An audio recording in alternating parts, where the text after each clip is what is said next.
Hello everyone, welcome back to Manasu Kannada vlogs. ಇವತ್ತಿನ ವಿಡಿಯೋದಲ್ಲಿ ಅಧಿಕ ಮಾಸದಲ್ಲಿ ಮಾಡುವಂತಹ ಶ್ರೇಷ್ಠವಾದ ದಾನಗಳ ಬಗ್ಗೆ ತಿಳಿದುಕೊಳ್ಳೋಣ. ಅದರಲ್ಲೂ ಈ ಅಧಿಕ ಮಾಸದಲ್ಲಿ 33 ಸಂಖ್ಯೆಯಲ್ಲಿ ಮಾಡುವಂತಹ ದಾನದ ಬಗ್ಗೆ ತಿಳಿಯೋಣ. ಮೇ 17ನೇ ತಾರೀಕು ಭಾನುವಾರದಿಂದ ಅಧಿಕ ಮಾಸವು ಪ್ರಾರಂಭವಾಗುತ್ತದೆ. ತುಂಬಾ ವಿಶೇಷವಾದ ಮಾಸ ಅಂತಲೇ ಹೇಳ್ಬೋದು. ಪ್ರತಿ 3 ವರ್ಷಗಳಿಗೊಮ್ಮೆ ಬರುವಂಥ ಅಧಿಕ ಮಾಸ ಇದು. ಈ ಅಧಿಕ ಮಾಸವನ್ನು ಪುರುಷೋತ್ತಮ ಮಾಸ ಹಾಗೆಯೇ ಮಲಮಾಸ ಅಂತಲೂ ಕೂಡ ಕರೆಯಲಾಗುತ್ತದೆ. ಅಧಿಕ ಮಾಸವು ಈ ಬಾರಿ ಯಾವಾಗ ಪ್ರಾರಂಭವಾಗಿ ಯಾವಾಗ ಅಂತ್ಯವಾಗುತ್ತೆ, ಹಾಗೆಯೇ ಅಧಿಕ ಮಾಸದ ಮಹತ್ವವೇನು, ಜೊತೆಗೆ ಅಧಿಕ ಮಾಸದಲ್ಲಿ ಏನೆಲ್ಲ ಕೆಲಸಗಳನ್ನು ಮಾಡಬೇಕು ಅನ್ನುವ ಒಂದು ಸಂಪೂರ್ಣ ಮಾಹಿತಿಯನ್ನು ನಾನು ಈಗಾಗಲೇ ಇಂದಿನ ವಿಡಿಯೋದಲ್ಲಿ ತಿಳಿಸ್ಕೊಟ್ಟಿದ್ದೀನಿ. ಅಧಿಕ ಮಾಸದಲ್ಲಿ 33 ಸಂಖ್ಯೆಯ ವಸ್ತುಗಳನ್ನು ದಾನ ಮಾಡುವುದು ಅತ್ಯಂತ ಶ್ರೇಷ್ಠ ಎಂದು ಪುರಾಣಗಳಲ್ಲೂ ಕೂಡ ಹೇಳಲಾಗಿದೆ. ವಿಷ್ಣುವಿನ ಪ್ರೀತಿಗಾಗಿ ಮತ್ತು ಅಪಾರ ನಮ್ಮ ಪುಣ್ಯ ಫಲಕ್ಕಾಗಿ ಅಧಿಕ ಮಾಸದಲ್ಲಿ ನಾವು ಈ 33 ಸಂಖ್ಯೆಯಲ್ಲಿ ವಸ್ತುಗಳನ್ನು ದಾನವಾಗಿ ಕೊಡಬೇಕು. ಅಧಿಕ ಮಾಸದಲ್ಲಿ ನಾವು ದಾನ ಕೊಡಬೇಕಾದ ಮೊದಲನೇ ಅತ್ಯಂತ ಶ್ರೇಷ್ಠವಾದ ಒಂದು ವಸ್ತು ಎಂದರೆ ಅಪೂಪ ಅಂತ ಕರೆಯಲಾಗುತ್ತದೆ. ಅಂದರೆ ತುಪ್ಪದಲ್ಲಿ ಮಾಡಿರುವಂಥ ಅತಿ ರಸ ಅಂತ ಕರೆಯಲಾಗುತ್ತದೆ. ಈ ಅಪೂಪ ದಾನವನ್ನು ನಾವು 33 ಸಂಖ್ಯೆಯಲ್ಲಿ ದಾನವಾಗಿ ಅಧಿಕ ಮಾಸದಲ್ಲಿ ಕೊಡುವುದರಿಂದ ವಿಷ್ಣು ರೂಪಿಯಾದ ಪುರುಷೋತ್ತಮನಿಗೆ ಪ್ರಿಯವಾದ ಈ ಅಪೂಪ ದಾನವನ್ನು ನಾವು ಮಾಡುವುದರಿಂದ ಅಶ್ವಮೇಧ ಯಾಗವನ್ನು ನಾವು ಮಾಡಿದಷ್ಟೇ ಫಲ ಅನ್ನೋದು ನಮಗೆ ಪ್ರಾಪ್ತಿಯಾಗುತ್ತದೆ. ಆ ಭಗವಂತನು ನಮಗೆ ಅಷ್ಟು ಒಂದು ಪುಣ್ಯ ಫಲವನ್ನು, ಅಧಿಕ ಫಲವನ್ನು ಪ್ರಾಪ್ತಿ ಮಾಡುತ್ತಾನೆ ಅನ್ನುವ ಒಂದು ನಂಬಿಕೆ ಇದೆ. ಹಾಗಾಗಿನೇ ಮೊದಲನೆಯದಾಗಿ ಅಧಿಕ ಮಾಸದಲ್ಲಿ ಹೆಚ್ಚಾಗಿ 33 ಸಂಖ್ಯೆಯಲ್ಲಿ ಅಪೂಪ ದಾನವನ್ನು ಮಾಡಬೇಕು. ಇವತ್ತಿನ ವಿಡಿಯೋದಲ್ಲಿ ಅಧಿಕ ಮಾಸದಲ್ಲಿ ಮಾಡುವಂತಹ ಶ್ರೇಷ್ಠವಾದ ದಾನಗಳು, ಅದರಲ್ಲೂ 33 ಸಂಖ್ಯೆಯಲ್ಲಿ ಮಾಡುವಂತಹ ದಾನಗಳ ಬಗ್ಗೆ ತಿಳಿದುಕೊಳ್ಳೋಣ. ಅಧಿಕ ಮಾಸದಲ್ಲಿ ಮಾಡುವಂತಹ ದಾನಕ್ಕೆ ಒಂದು ವಿಶೇಷವಾದ ಮಹತ್ವವೇ ಇದೆ. ಅಧಿಕ ಮಾಸ ಅಂತಲೇ ಅಲ್ಲ, ನಮಗೆ ಯಾವಾಗ ಆಗುತ್ತೋ, ನಮ್ಮ ಕೈಲಿ ಎಷ್ಟಾಗುತ್ತೋ ಅಷ್ಟು ದಾನವನ್ನು ನಾವು ಮಾಡಬೇಕು. ನಾವು ಮಾಡಿದಂಥ ಪಾಪಕರ್ಮಗಳು ಗೊತ್ತೋ ಅಥವಾ ಗೊತ್ತಿಲ್ಲದೇನೋ ಏನೋ ಒಂದು ಪಾಪಕರ್ಮಗಳನ್ನು ಮಾಡಿರ್ತೀವೋ ಅದೆಲ್ಲ ಕಳಿಬೇಕು ಅಂದರೆ ನಾವು ಹೆಚ್ಚಾಗಿ ದಾನವನ್ನು ಮಾಡಬೇಕು. ನಮ್ಮ ಕೈಲಿ ಎಷ್ಟು ಸಾಧ್ಯವೋ ಅಷ್ಟು ದಾನವನ್ನು ಮಾಡಬೇಕು. ದಾನ ಅಂತಂದರೆ ಏನೋ ಸುಮ್ಮನೆ ಬೇಕಾಬಿಟ್ಟು ಮಾಡುವಂಥದ್ದಲ್ಲ, ಮನಸ್ಫೂರ್ತಿಯಾಗಿ ನಾವು ದಾನವನ್ನು ಮಾಡಬೇಕು. ನಾವು ಯಾರಿಗಾದರೂ ಏನಾದರೂ ಒಂದು ದಾನವನ್ನು ಮಾಡಿದ್ರೆ ಅದು ಅವರಿಗೆ ಉಪಯೋಗಕ್ಕೆ ಬರಬೇಕು. ಆ ರೀತಿಯಾದ ವಸ್ತುವನ್ನು ಆ ರೀತಿಯಾಗಿ ನಾವು ದಾನವನ್ನು ಮಾಡಬೇಕು. ಅದರಲ್ಲೂ ಈ ಅಧಿಕ ಮಾಸದಲ್ಲಿ ಮಾಡುವಂತಹ ದಾನಕ್ಕೆ ಒಂದು ವಿಶೇಷವಾದ ಒಂದು ಶಕ್ತಿನೇ ಇದೆ. 33 ಸಂಖ್ಯೆಯಲ್ಲೇ ಏಕೆ ದಾನವನ್ನು ಮಾಡಬೇಕು? ಈ ಅಧಿಕ ಮಾಸದಲ್ಲಿ 33 ಸಂಖ್ಯೆಯಲ್ಲಿ ವಸ್ತುಗಳ ದಾನ ಮಾಡುವುದರ ಮಹತ್ವ ಏನು ಅನ್ನೋದಾದರೆ, ಪುರಾಣಗಳ ಪ್ರಕಾರ ಏನಂದರೆ ಈ ಬ್ರಹ್ಮಾಂಡವನ್ನು ಆಳುವ ದೇವತೆಗಳ ಸಂಖ್ಯೆ ಕೂಡ 33 ಕೋಟಿ. ಈ 33 ಸಂಖ್ಯೆಯು ಕೂಡ ದೈವಿಕ ಶಕ್ತಿಗಳನ್ನು ಪ್ರತಿನಿಧಿಸುತ್ತದೆ ಅಂತೆ. ಅಂದರೆ 12 ಆದಿತ್ಯರು ಅಂದರೆ ದ್ವಾದಶಾದಿತ್ಯರು ಅಂತ ಕರೆಯಲಾಗುತ್ತದೆ. ಹಾಗೆಯೇ 8 ವಸುಗಳು ಅಂದರೆ ಅಷ್ಟವಸುಗಳು, ಹಾಗೆ 11 ರುದ್ರರು ಅಂದರೆ ಏಕಾದಶ ರುದ್ರರು ಮತ್ತು 12 ಅಶ್ವಿನಿ ದೇವತೆಗಳು, ಒಟ್ಟಾರೆಯಾಗಿ 33 ಸಂಖ್ಯೆ ಆಗುತ್ತೆ. ಹಾಗಾಗಿ 33 ಕೋಟಿ ದೇವತೆಗಳ ಪ್ರತೀಕವಾಗಿ ನಾವು ಈ ಅಧಿಕ ಮಾಸದಲ್ಲಿ 33 ಸಂಖ್ಯೆಯಲ್ಲಿ ವಸ್ತುಗಳನ್ನು ದಾನವಾಗಿ ಕೊಡಬೇಕು. ಅಪೂಪ ದಾನವನ್ನು ನಾವು 33 ಅಪೂಪ ದಾನವನ್ನು ಕೊಡಬೇಕು. ಅಂದರೆ 33 ಸಂಖ್ಯೆಯಲ್ಲಿ ಒಂದು ತಟ್ಟೆಯಲ್ಲಿ 33 ಅಪೂಪಗಳನ್ನು ಇಟ್ಟು ನಾವು ಬ್ರಾಹ್ಮಣರಿಗೆ ದಾನವನ್ನು ಕೊಡಬೇಕು. ಅಂದರೆ ಒಂದು ಬ್ರಾಹ್ಮಣರಿಗೆ 33 ಸಂಖ್ಯೆಯಲ್ಲಿ ನಾವು ಈ ಅಪೂಪವನ್ನು ಕೊಡಬೇಕು. ಅದೇ ರೀತಿಯಾಗಿ ನೀವು 33 ಜನರಿಗೂ ಕೂಡ ಇದೇ ರೀತಿಯಾಗಿ ಪ್ರತಿಯೊಬ್ಬರಿಗೂ 33 ಅಪೂಪಗಳ ಥರ 33 ಜನರಿಗೂ ಕೂಡ ನೀವು ಕೊಡ್ಬೋದು. ಇಲ್ಲ ಒಬ್ಬರಿಗೇ ನೀವು 33 ಅಪೂಪಗಳನ್ನು ದಾನವಾಗಿ ಕೊಡ್ಬೋದು. ಶುದ್ಧವಾದ ತುಪ್ಪ ಮತ್ತು ಬೆಲ್ಲವನ್ನು ಬಳಸಿ ನಾವು ಅಪೂಪಗಳನ್ನು ಮೊದಲೇ ಒಂದು ತುಂಬಾ ಮಡಿಯಾಗಿ ತಯಾರನ್ನು ಮಾಡಿರಬೇಕು.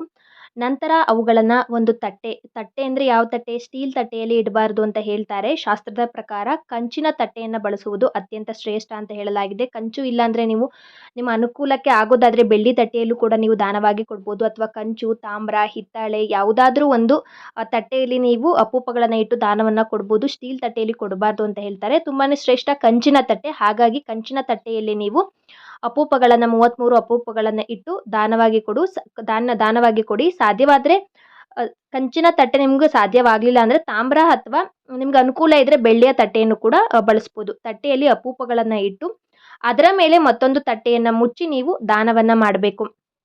ಹಾಗೇನೆ ಇನ್ನೂ ಕೆಲವೊಬ್ರು ಏನು ಮಾಡ್ತಾರೆ ಅಂದರೆ ಪ್ರತಿ ಅಪೂಪದ ಮೇಲೂ ಕೂಡ ಒಂದು ಸಣ್ಣದಾದ ಬತ್ತಿಯನ್ನು ಇಟ್ಟು ದೀಪವನ್ನು ಹಚ್ಚುವ ಸಂಪ್ರದಾಯ ಕೂಡ ಕೆಲವು ಕಡೆ ಇದೆ. ಅಂದರೆ ಬತ್ತಿಯನ್ನು ಇಟ್ಟು ದೀಪವನ್ನು ಹಚ್ಚಿ, ದೀಪ ಹಚ್ಚಿದ ನಂತರ ಅದನ್ನು ಬ್ರಾಹ್ಮಣರಿಗೆ ದಾನವಾಗಿ ಕೊಡ್ತಾರೆ.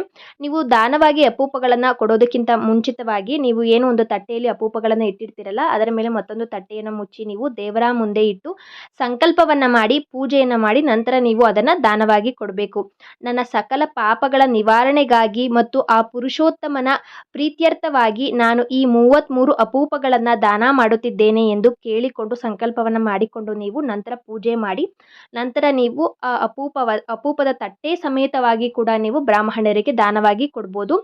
ನೀವು ಒಬ್ಬ ಬ್ರಾಹ್ಮಣರಿಗೆ 33 ಅಪೂಪವನ್ನು ದಾನವಾಗಿ ಕೊಡ್ಬೋದು. ಇಲ್ಲ ನಿಮಗೆ ಅನುಕೂಲ ಆಗುತ್ತೆ ಅನ್ನೋದಾದರೆ 33 ಜನ ಬ್ರಾಹ್ಮಣರಿಗೂ ಕೂಡ 33 ಸಂಖ್ಯೆಯಲ್ಲೇ ಅಪೂಪಗಳನ್ನು ಪ್ರತಿಯೊಬ್ಬರಿಗೂ ಕೂಡ ದಾನವಾಗಿ ಕೊಡ್ಬೋದು. ಪ್ರತಿಯೊಬ್ಬರಿಗೂ ಕೂಡ ತಟ್ಟೆಯ ಸಮೇತವಾಗಿಯೇ ನೀವು ದಾನ ಕೊಡಬೇಕು. ತಟ್ಟೆಯಲ್ಲಿ ಅಪೂಪಗಳ ಜೊತೆಗೇನೆ ನೀವು ತಾಂಬೂಲ, ಒಂದು ದಕ್ಷಿಣೆ, ಹಾಗೆಯೇ ಒಂದು ವಸ್ತ್ರವನ್ನು ಇಟ್ಟು ಕೂಡ ಇಷ್ಟೆಲ್ಲವನ್ನೂ ಇಟ್ಟು ಕೂಡ ನೀವು ದಾನವಾಗಿ ಕೊಡ್ಬೋದು. ಇಲ್ಲಾಂದರೆ ಬರೀ ಅಪೂಪಗಳನ್ನೇ ನೀವು ದಾನವಾಗಿ ಕೊಡ್ಬೋದು. ಕೆಲವೊಬ್ಬರು ವಸ್ತ್ರವನ್ನು ಅಂದರೆ ಒಂದು ವಸ್ತ್ರ ಸಹಿತವಾಗಿ ದಾನವನ್ನು ಕೊಡ್ತಾರೆ. ಹಾಗೆಯೇ ತಾಂಬೂಲವನ್ನು ಇಡ್ತಾರೆ, ಅಂದರೆ ವೀಳ್ಯದೆಲೆ, ಅಡಿಕೆಯನ್ನು ಇಡ್ತಾರೆ. ಜೊತೆಗೆ ಒಂದು ದಕ್ಷಿಣೆ, ನಿಮ್ಗೆ ಎಷ್ಟಾಗುತ್ತೋ ಅಷ್ಟು ದಕ್ಷಿಣೆಯನ್ನು ಇಟ್ಟು ಕೂಡ ದಾನವಾಗಿ ನೀವು ಈ ಅಪೂಪ ದಾನವನ್ನು 33 ಸಂಖ್ಯೆಯಲ್ಲಿ ಮಾಡ್ಬೋದು. ಹೀಗೆ ನೀವು ಅವರಿಗೆ ದಾನವನ್ನು ಕೊಡೋದಕ್ಕಿಂತ ಮುಂಚಿತವಾಗಿ ದೇವರ ಮನೆಯಲ್ಲಿ ಇಟ್ಟು ಪೂಜೆಯನ್ನು ಮಾಡಿ, ಸಂಕಲ್ಪವನ್ನು ಮಾಡಿ, ನಂತರ ದಾನವನ್ನು ಕೊಡಬೇಕು. ದಾನವನ್ನು ಕೊಡಬೇಕಾದ್ರೂ ಕೂಡ ಒಂದು ಶ್ಲೋಕವನ್ನು, ಒಂದು ಮಂತ್ರವನ್ನು ಪಠನೆ ಮಾಡಿಕೊಂಡು ನೀವು ದಾನವಾಗಿ ಕೊಡಬೇಕು. ವಿಷ್ಣು ರೂಪಿ ಸಹಸ್ರಾಂಶುಂ ಸರ್ವ ಪಾಪ ಪ್ರಣಾಶನಂ ಅಪೂಪ ದಾನ ದಾನೇನ ಮಮ ಪಾಪಂ ವ್ಯಪೋಹತು ಎಂಬ ಈ ಒಂದು ಸರಳವಾದ ಈ ಒಂದು ಶ್ಲೋಕವನ್ನು ನೀವು ಪಠನೆ ಮಾಡಿಕೊಂಡು ಅಪೂಪ ದಾನವನ್ನು ಬ್ರಾಹ್ಮಣರಿಗೆ ಕೊಡಬೇಕು.